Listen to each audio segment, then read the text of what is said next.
हमारे साथ बातचीत के लिए इस वक्त चंदौली से समाजवादी पार्टी के सांसद वीरेंद्र सिंह जी हैं। हम उनसे बातचीत करेंगे। सर, उत्तर प्रदेश में उपचुनाव को लेकर के किस तरीके से तैयारी चल रही है? आपको मझवा विधानसभा की जिम्मेदारी भी दी गई है, किस तरीके की तैयारी चल रही है? राष्ट्रीय अध्यक्ष जी ने बड़ी गंभीरता के साथ उपचुनाव को लड़ने का फैसला किया है और लगभग सभी उपचुनाव की सीटों पर उन्होंने प्रभारी के तौर पर संगठन को मजबूत करने के लिए अपने जो है कार्यकर्ताओं को तैनात किया है। मझवा सीट की जिम्मेदारी हमें दी गई है, तो मेरा भी प्रोग्राम संडे को मिर्ज़ापुर जाने का है। वहाँ बैठक करेंगे और कार्यकर्ताओं से बातचीत करके बूथ स्तर पर जो हमारा पीडीए फार्मूला है, वो पीडीए फार्मूला किस तरीके से स्थापित है, अगर कहीं भी थोड़ी भी पेंच ढीली है तो उसे कस करके ठीक करने का काम करेंगे। उपचुनाव, हालांकि उपचुनाव की डेट अभी नहीं आई है, लेकिन तमाम पार्टी जो है अब तैयारियों में जुट गई हैं। आप लोग भी तैयारी में हैं, लेकिन उससे पहले अखिलेश यादव ने एक ट्वीट किया है कि जो मुस्लिम और यादव समाज के जो अफसर हैं उन्हें हटाया जा रहा है, उन्हें ऑफिस से अटैच किया जा रहा है।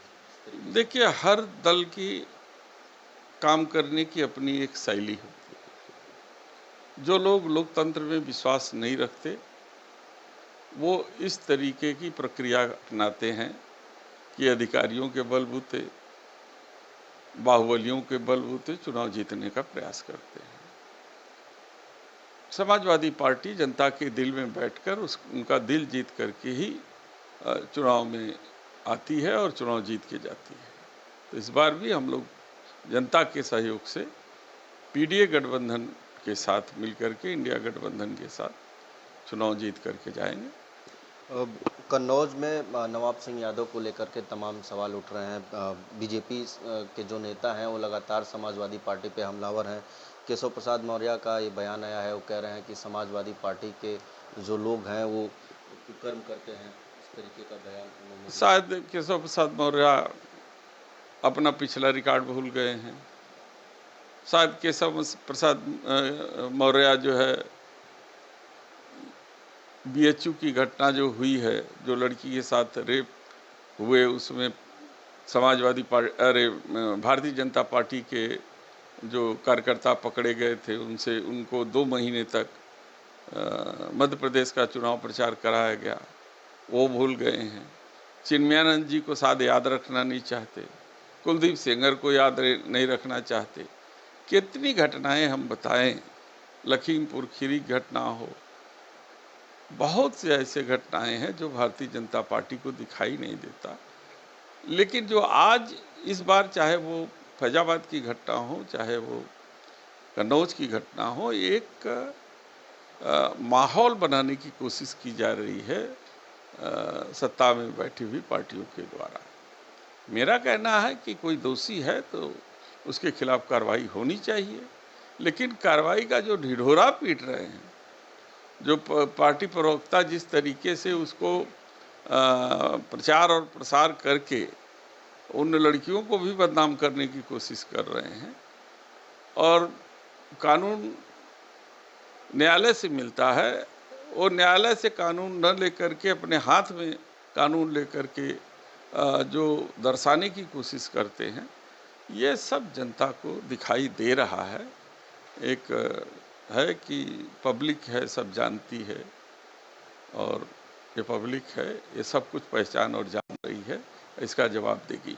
जिस तरीके से उनकी कुंडली खंगाली जा रही है, जो बेनामी संपत्ति है उसकी जांच की जा रही है, क्या लगता है इसका असर जो है उपचुनाव में होगा? मैं तो कह तो रहा हूँ कि न्याय बराबर होना चाहिए।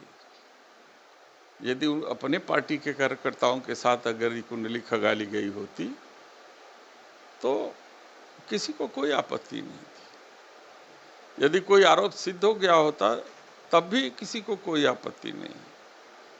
लेकिन आप ही सिपाही, आप ही दरोगा, आप ही जज, तो आपको जो निर्णय लेना है लीजिए, सरकार आपकी है, लेकिन जनता तो सब समझ रही है। तो एक आखिरी सवाल, बीजेपी कह रही है कि उपचुनाव में 10 में से 10 सीटें हम जीतेंगे, तो 400 पार के नारे लगा रही थी, तो क्या 400 जीत गई? ये माइंड गेम है। प्रचार के तरीके बदल गए हैं। पहले प्रचार माउथ से होता था, फिर पर्ची बांट करके प्रचार होना शुरू हुआ, फिर मीडिया के माध्यम से प्रचार तंत्र आगे बढ़ाया गया। अब एक एडवांस तरीका आया है, सोशल मीडिया, और उसके बाद माइंड गेम मीडिया। आपके दिमाग में ये भर दिया जाएगा कि हम 400 जीत रहे हैं, ताकि आपको लगे कि अरे भाई, जब इनकी सरकारें बननी है तो दूसरे को क्यों वोट दें। ये साइकोलॉजिकल गेम खेलते हैं और जनता इस बार उसका जवाब दे दी है। बहुत शुक्रिया बातचीत के लिए। तो ये थे हमारे साथ बातचीत के लिए चंदौली से सांसद वीरेंद्र सिंह जी, जिन्होंने तमाम मुद्दों पर हमसे बातचीत की। वाराणसी से विनीत श्रीवास्तव, भारत समाचार।